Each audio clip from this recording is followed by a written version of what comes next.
Welcome to Minority Focus. I'm your host, Jimmie Moore.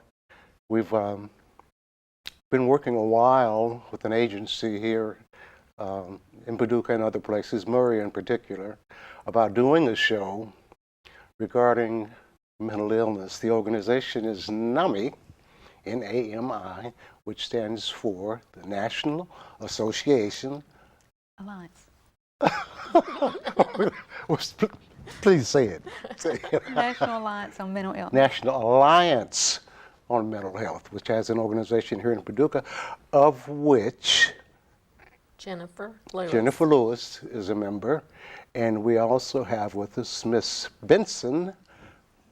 What was the first name again? Brenda. Brenda Benson. Man, I'm getting old and forgetful. It's Brenda Benson of the organization in Murray, Yes. the NAMI organization in Murray. Thank you. Thank you both for coming. It took a little while getting here. Despite the efforts that we were putting forward, you know, trying to get things together, and it's all their fault. It's on them.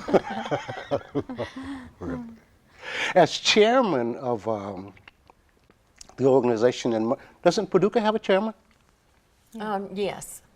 But that person isn't able to. Right. Works Isn't able afternoons. to be here yet. Okay. And I remember that was one of the things that had a somewhat of a barrier to our getting it all together to get here. I'll begin with you, since you're home girl. Oh.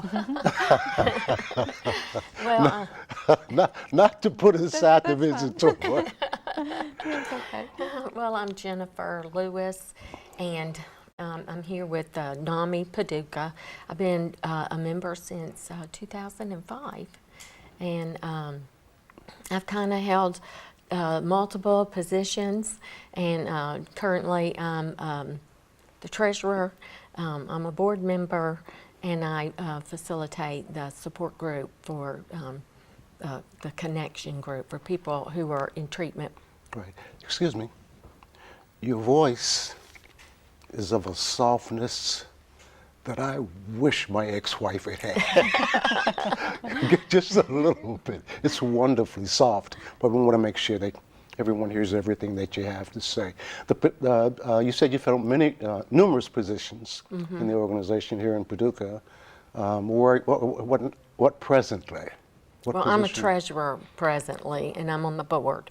I see. And before that, would you say that you worked more on the ground floor? I've been all over. I was president for a while. I've been treasurer for quite a while. You know, currently, you know, we're working on. I head up the committee, small committee. We're going to do billboards in Paducah, and we put one in Callaway County and Graves County, and 2 in Paducah. That was last year, and so I'm working on getting that rolling for this year. I see. So more of the business end, right now that you function with the business aspect of it. Well, I do both.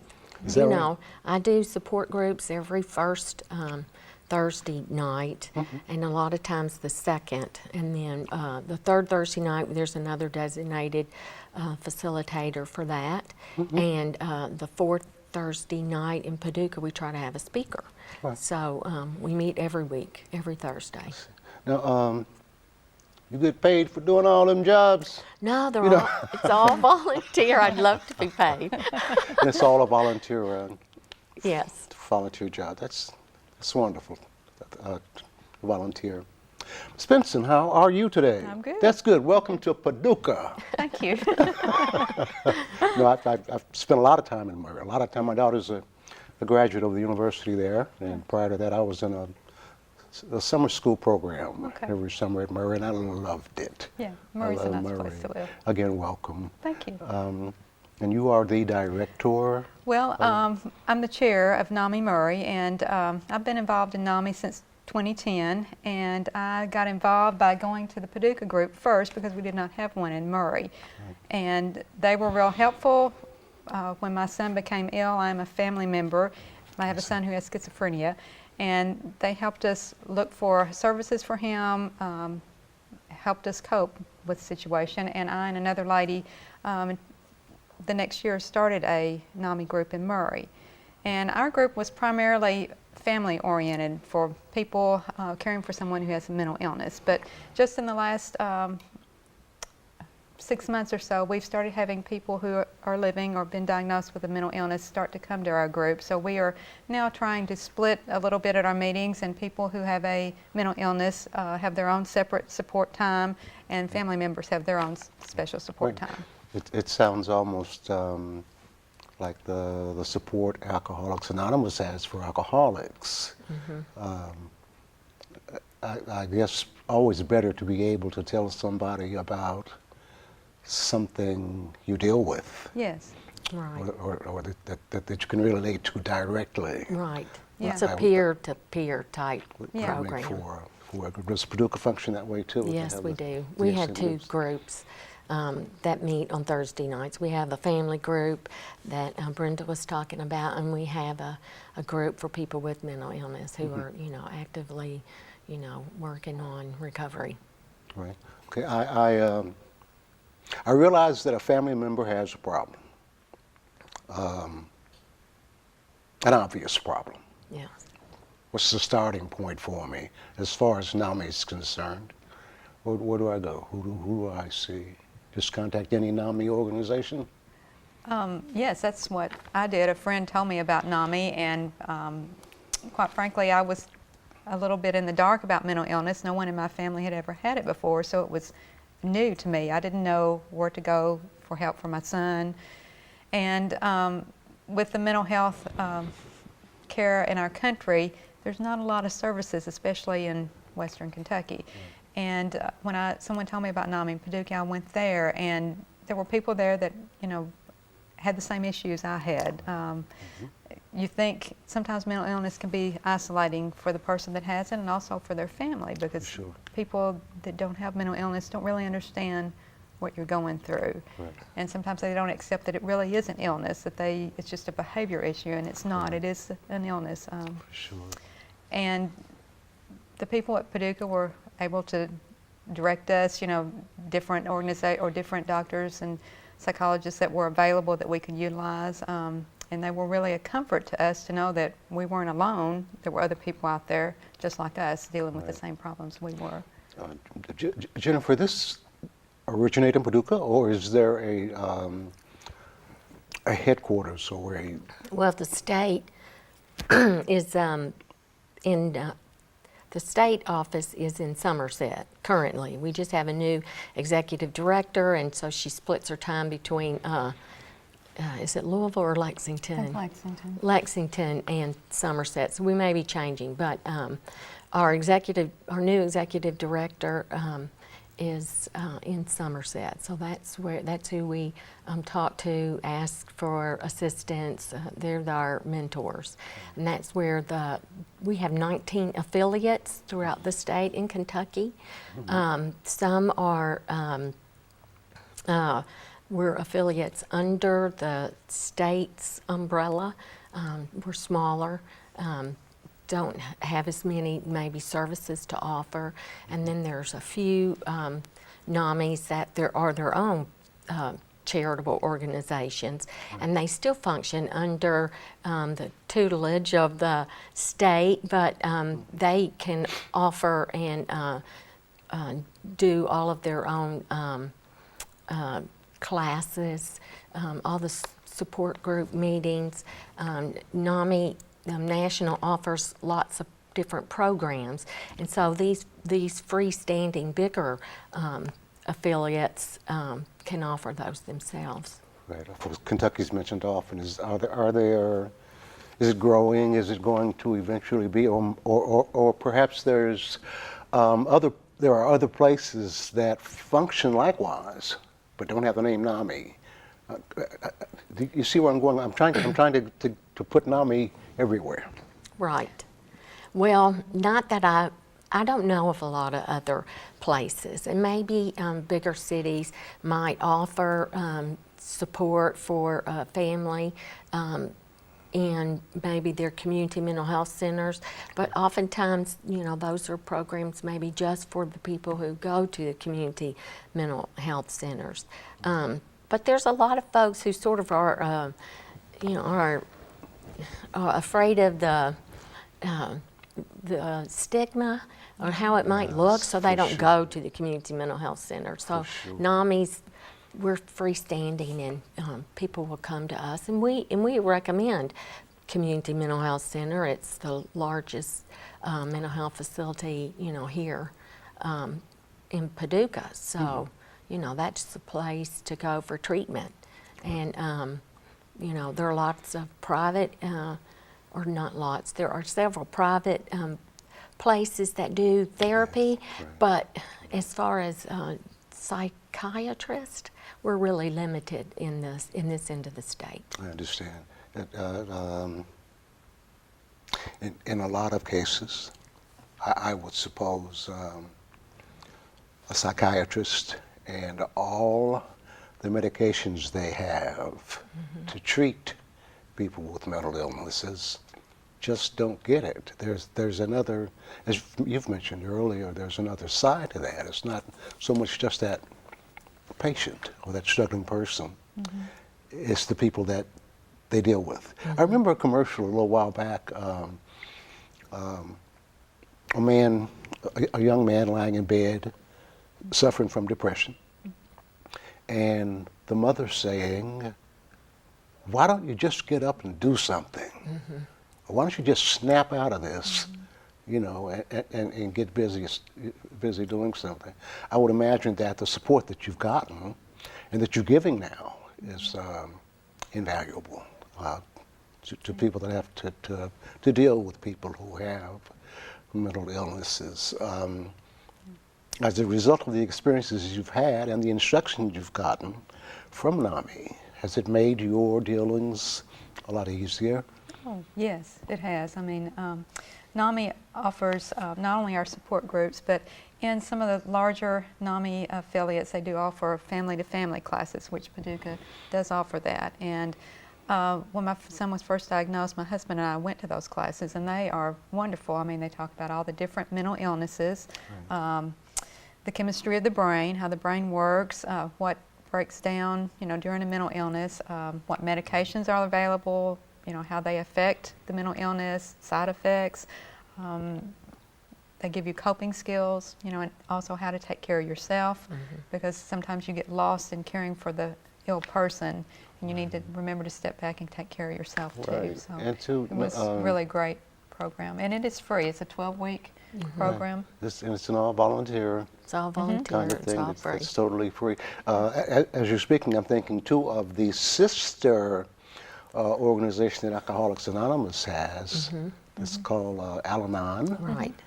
Where it says, you know, don't just know what you're dealing with, or know more about it, or as much as you can. Right. Yes. And then you're able to deal with it better if you know more about it, you know. I would think a lot of times people with mental illnesses, the people that are associated with family, peers, siblings, what have you, don't have a clue. They just think the person is off. Yeah. And that's not all. You mentioned the chemical part of the brain that you learn all this stuff when you you and your husband started going to these. It was invaluable, yeah, because we had really no knowledge of mental illness. We had never been exposed to it, so therefore we didn't really know that much about it and didn't know what our son was going through. So the classes were really great and gave us a step up in learning how to accept what he had and look for, you know, services, how to help him. Because just like that commercial you were talking about, the mother telling the son, just get up and do something. Well, people don't understand it is an illness. It's not that he can't. It's not a choice he's made. It's the illness that is keeping him. I've said from time to time, one time, twice on the show, that the brain is part of the body. Right. Exactly. And just as any and every other part of the body can get sick, so can the brain. Right.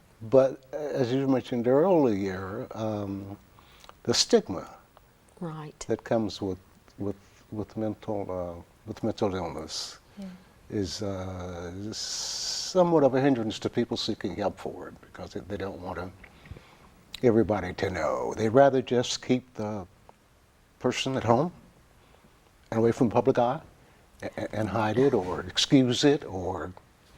Well, you know, 1 in 4 people are affected by mental illness, and currently, you know, you have to on a lot of insurances, instead of including it with your physical health, when you and you can go to your medical doctor, anybody you want. But when you want to go for a psychiatric treatment, you have to call and you have to get it okayed with your insurance company to start that process. That stops a lot of people in their tracks. Sure. And we talk about parity, you know, when I guess it was in the Affordable Care Act, that, you know, mental illness and physical illness are supposed to be treated the same, but it hasn't necessarily gotten to that point yet. I don't think they should even mention mental illness. I think it should all be part of physical illness. You know, it's just part of healthcare. I think more people would go and talk to their doc. You know. Sure, I think about that, and I hadn't thought about, no matter how much the need, when you first hit that cost of going to a psychiatrist. You know, I've always thought that an odd thing, that, you know, people that do go to psychiatrists, that's a good thing. Don't misunderstand. It's a good thing. Very well-trained people that know how to, and all of that. And I refer often to Alcoholics Anonymous because I've been there, and I have understanding about what it does. But you sit and talk with a stranger for an hour, at most, once a month, every couple of months if you're doing okay, you know, and that's not quite as beneficial as the group things you do. Well, it's not therapy. It's just support, and that's a little different. Yeah. And the people with the problems, they're there. They interact, and see, that's how things should be. What better people to have an association with than people who experience what you experience? Right. That's the beauty of it. I don't mean nothing against y'all psychiatrists. I didn't mean that. I want to make sure that's up front. It's I've experienced it. I've had family members, and I've had issues about things that to date haven't felt 1 ounce iota of embarrassment or that stigma that people put with it, because I'm aware of it. Right. That's good. I learned it. I learned about it. I know what's happening with me. You know, is there that thing where I hate to say your son. I don't want to be too personal here. Acts in a certain way that you learn now the reason for what's going on that creates an action or a reaction to a thing. Have you learned all that sort of thing? Yeah, he does have behaviors that are different, and to a lot of people on the outside would think he's a little different and stuff, but you know, I know that it is a mental illness that's causing this. It's not him as a person, and one of our principles of support is to see the individual first, not the illness, because that person is still there, regardless of how their behavior is. They're still an individual, and it's important to remember that. Right. You just deal with Murray. Are you just work in Murray? Yes. How involved are people there? How do people partake of the services? Our group is growing some. We have 10 members right now, and for the most part, our members are family members, specifically moms caring for an adult child that has a mental illness. And we haven't really touched on mental illnesses. That would be bipolar, major depression, schizophrenia, post-traumatic stress disorder, anxiety, what are some other? Obsessive compulsive. But like in the last 6 months, I've had individuals start to come into our group that are living with mental illness, and we've always had 1 or 2 that would drift in and out of our group. And even though we didn't split up, we met as a group. It was interesting to discuss things with someone who had a mental illness because we could learn from them how they felt. There's times that my son doesn't share some of the things that he's going through, but there's been a person in our group that has been very open about what she's experienced with her illness, and it's given me insight, you know, to deal with him. So I'm not sure if I answered your question or not, but yes, I guess you say there's an honesty. Yeah. It's very much needed in a group session like that because of people's ability to relate to what you're saying. And maybe in a lot of cases recognize something about themselves that they weren't aware of because someone else put it out there. And you really had a chance to look at it. You know, Well, Brenda's group has done a good job of, you know, getting out there. They had a walk this year.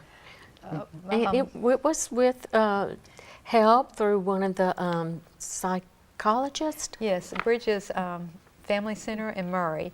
The lady that runs that, right now I can't call her name, but she has a heart for mental illness, and she wanted to do a walk to show the light on mental illness, sort of take away some of the stigma. And a couple of people from our group helped her in the planning stages and helped put it on, but it was primarily she did most of the work, which was great. I mean, and it was a really good event, and we had some people from Paducah come out besides the Murray group, and they did one activity where they had a table set up for painters, and when you came in, you got a stamp or mark on your hand or face, sort of to say this is to represent the stigma of mental illness. Right. And during the course of the walk, you could go to that table, and the painters would put, you know, something pretty to cover it up, like, you know, a smiley face or a butterfly or something to sort of stomp out the stigma of mental illness, which was the title of the walk. So for sure,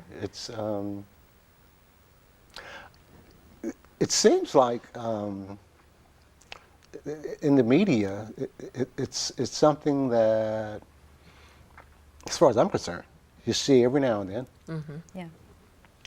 And then maybe a few years later, something else will pick up about it, and there'll be a big to-do about it and all of that. You know, the next time you have one of those walks, let me know. Okay. I'd like to walk. Okay. 2 blocks. Well, it's sort of walk. They did it was a 5K, but you could walk or run as much as you want. It wasn't so much a competition as to come together as a community and sort of shine the light on mental illness. So Right. it was I a good neglected to do it before the show, but I'm going to get phone numbers from the both of you. Okay.